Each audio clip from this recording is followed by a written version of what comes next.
इस संसार में आने वाला प्रत्येक बालक संपूर्णतः संस्कार रहित होता है। उसके अंतर पर ना किसी अच्छे संस्कार के चिन्ह अंकित होते हैं, ना ही बुरे संस्कार के।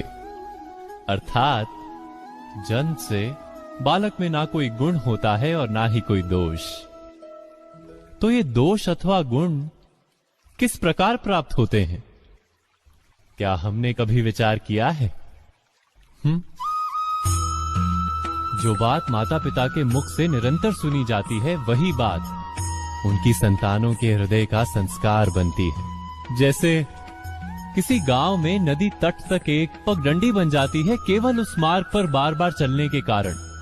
अर्थात माता पिता के हृदय की इच्छाएं उनकी संतानों के हृदय का दोष अथवा गुण बनकर जन्म लेती हैं। क्या ये सत्य नहीं?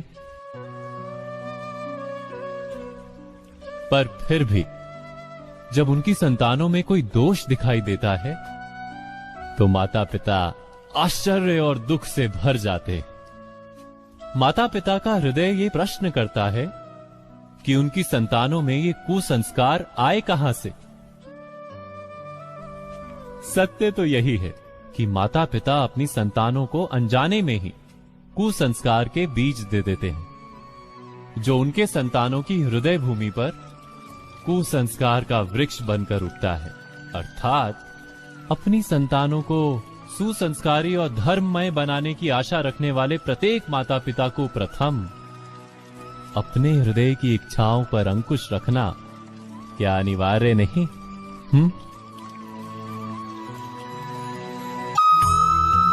जीवन में आने वाले संघर्षों के लिए जब मनुष्य स्वयं को योग्य नहीं मानता, जब उसे अपने ही बल पर विश्वास नहीं रहता, तब वो सद्गुणों को त्याग कर दुर्गुणों को अपनाता है। वस्तुतः मनुष्य के जीवन में दुर्जनता जन्म ही तब लेती है जब उसके अंतर में आत्मविश्वास नहीं होता। आत्मविश्वास ही अच्छाई को धारण करता है। ये आत्मविश्वास है क्या?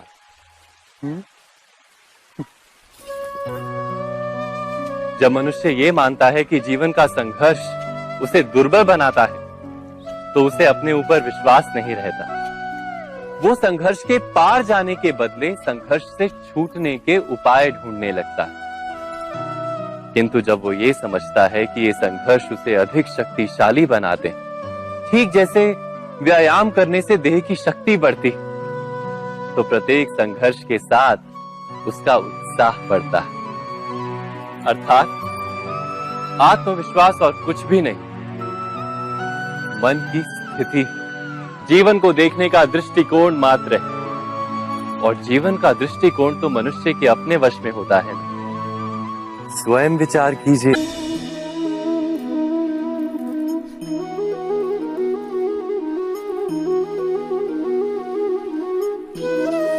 ज्ञान प्राप्ति सदा ही समर्पण से होती है, ये हम सब जानते हैं। किंतु समर्पण का वास्तविक महत्व क्या है? क्या हमने कभी विचार किया? मनुष्य का मन सदा ही ज्ञान प्राप्ति में विभिन्न बाधाओं को उत्पन्न करता है।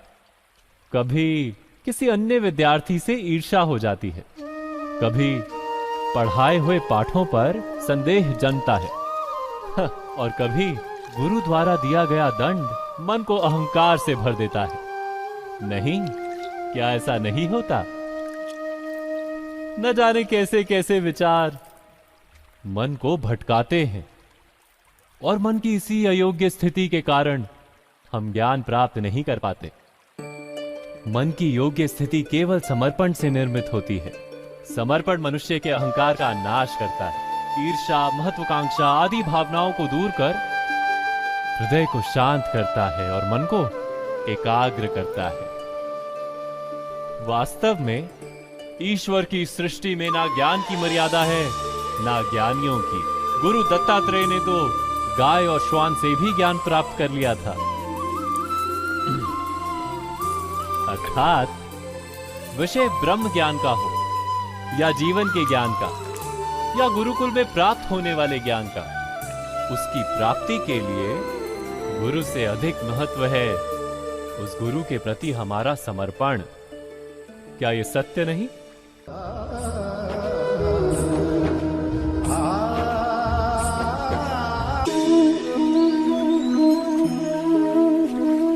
जीवन में ऐसा प्रसंग अवश्य आता है कि सत्य कहने का निश्चय होता है हृदय में, किंतु मुख से सत्य निकल नहीं पाता। कोई भय मन को घेर लेता है। किसी घटना अथवा प्रसंग के बारे में बात करना या फिर स्वयं से कोई भूल हो जाए उसके बारे में कुछ बोलना, क्या ये सत्य है? नहीं, ये तो केवल तथ्य है। अर्थात जैसा हुआ था वैसा केवल बोल देना सामान्य सी बात है। किंतु कभी कभी उस तथ्य को बोलते हुए भी भय लगता है। कदाचित किसी दूसरे की भावनाओं का विचार आता है मन, दूसरे को दुख होगा ये भय भी शब्दों को रोकता है। तो ये सत्य क्या है? क्या हमने कभी विचार किया है? जब भय रहते हुए भी कोई तथ्य बोलता है तो वो सत्य कहलाता है। वास्तव में सत्य कुछ और नहीं, केवल निर्भयता का दूसरा नाम है। और निर्भय होने का कोई समय नहीं होता, क्योंकि निर्भयता आत्मा का स्वभाव है। अर्थात क्या प्रत्येक क्षण सत्य बोलने का क्षण नहीं होता?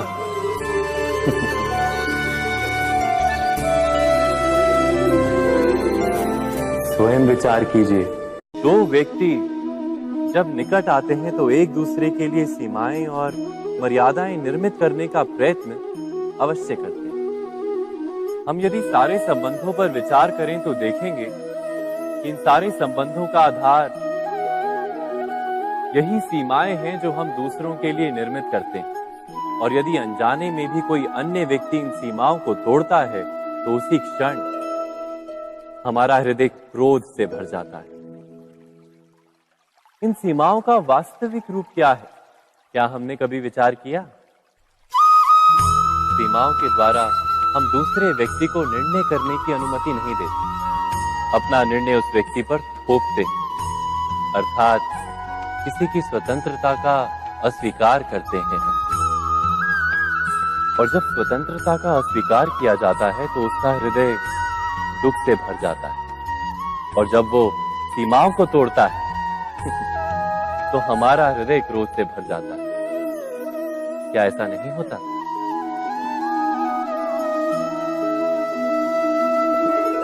पर यदि एक दूसरे की स्वतंत्रता का सम्मान किया जाए तो किसी मर्यादाओं या सीमाओं की आवश्यकता ही नहीं होती।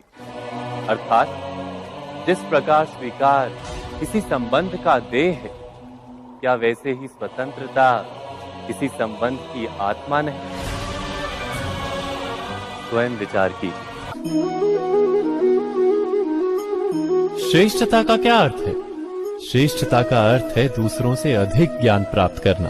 अर्थात मूल्य इस बात का नहीं कि स्वयं कितना ज्ञान प्राप्त किया, मूल्य इस बात का है कि प्राप्त किया हुआ ज्ञान अन्य लोगों से कितना अधिक है। अर्थात श्रेष्ठता की इच्छा ज्ञान प्राप्ति को भी एक स्पर्धा बना देती है। और स्पर्धा में विजय अंतिम कब होती है?